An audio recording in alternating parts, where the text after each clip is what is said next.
On the dorsal aspect of the brain, we'll start with the anterior-most region. The olfactory bulb is a relatively small rounded mass into whose anterior surfaces of the fibers of the olfactory nerve enter. Posterior to them are the enlarged pear-shaped cerebral hemispheres. Their surfaces are much convoluted in the cat, consisting of folds, the gyri with grooves, and the sulci between the gyri. So, gyrus is the elevated portion, sulcus are the depressions. The two hemispheres are separated from each other by a deep median sagittal fissure, the longitudinal cerebral fissure. Now, if we gently spread the longitudinal cerebral fissure, we can see a thick mass, the corpus callosum.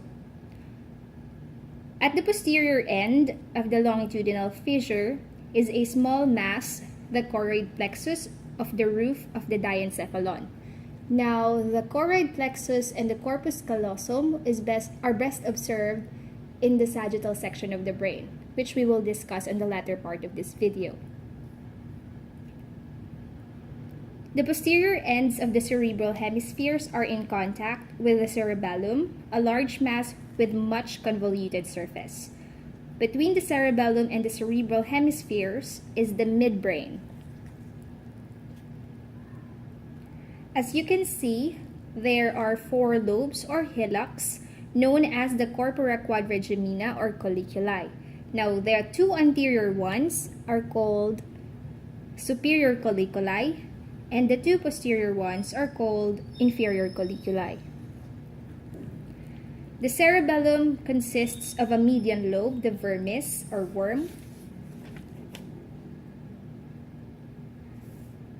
and lateral lobes, the cerebellar hemispheres.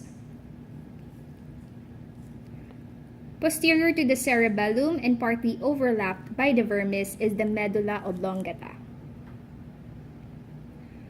Now, if we lift the vermis and take note of the cavity beneath it, that is the 4th ventricle. This is normally roofed over by a membrane, a medullary velum.